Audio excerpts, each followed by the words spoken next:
සාදරයෙන් පිළිගන්නවා ඔබව එජ්ජේ වීඩියෝස් වෙතින් තවත් අධ්‍යාපනික වීඩියෝවකට.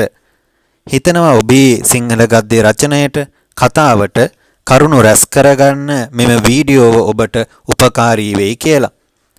මෙම මාතෘකාවට අදාළ තවත් කරුණු පහත කමෙන්ට් ලෙස පළ කෙරෙන අතර ඔබ සතු මෙම මාතෘකාවට අනුකූල කරුණු හා ඔබේ අදහස් ඔබත් කමෙන්ට් කරන්න.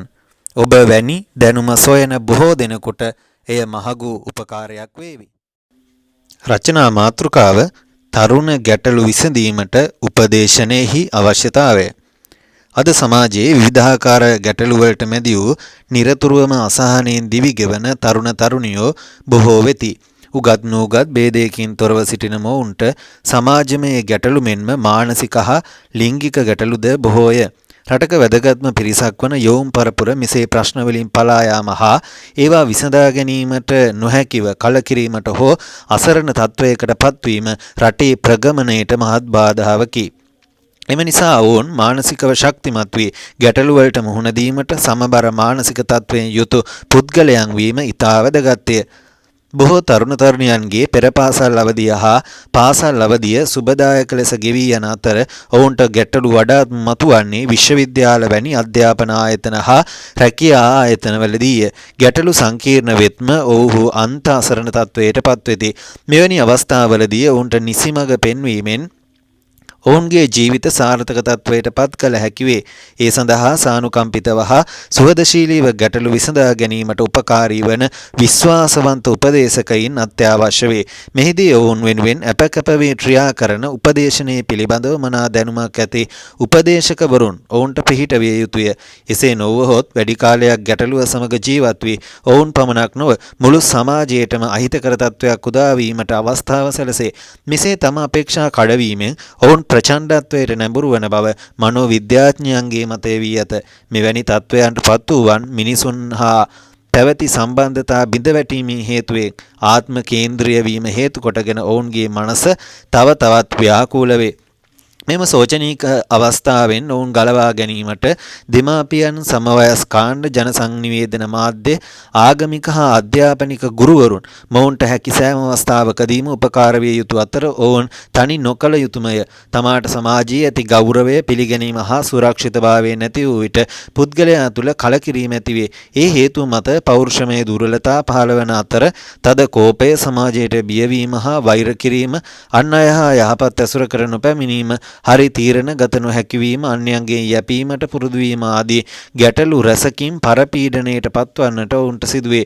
ප්‍රේම සම්බන්ධතා, පෞල් ආශ්‍රිතව සිදුවන ආර්ථික ප්‍රශ්න, අකල් මරණ ආදී විඳදරා ගැනීමේ මානසික තත්වයේ මොවුන් තුලින් පහව යන අතර ජීවිතයේ පිළිබඳව ඇතිවන දැඩි කලකිරීම නිසා සියදිවි හානි කර ගැනීමේ ප්‍රවණතාවයද දක්නට ලැබේ. එසේනම් රටක අනාගත පරම්පරාව මෙම මානසික රෝගී තත්වයෙන් මුදවා ගැනීමට ලොව පුරා දියත් වන උපදේශනය අත්‍යවශ්‍ය වේ. උපදේශනය යනු කිසියම් පුද්ගලයෙකුට ඵලදායී ලෙස ජීවත් වීමට අවශ්‍ය කුසලතා ළඟා කර දීමට සහාය වන සායනික ක්‍රියාවලියකි.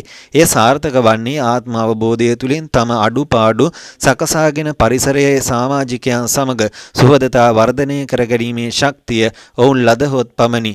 උපදේශනයේදී ජීවිතයේ තමා කිසිවෙකුටත් හෙළි නොකළ පෞද්ගලික තොරතුරු පවා හෙළි කිරීමට සේවා ලාභියා යොමු වේ. එය උපදේශකයාට තම කාර්ය නිවැරදිව කරගෙන යාමට ලැබෙන වටිනා උදව්වකි.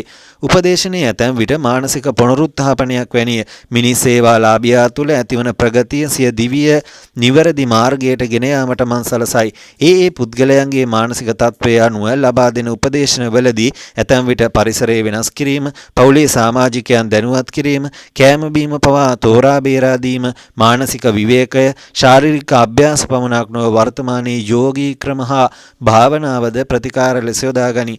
මෙහිදී උපදේශකවරයා කෙරෙහි සේවා ලාභියා තුළ ඇතිවන විශ්වාසයේ සාර්ථකත්වයට පරම ප්‍රතිෂ්ඨාධාරකයක් වේ.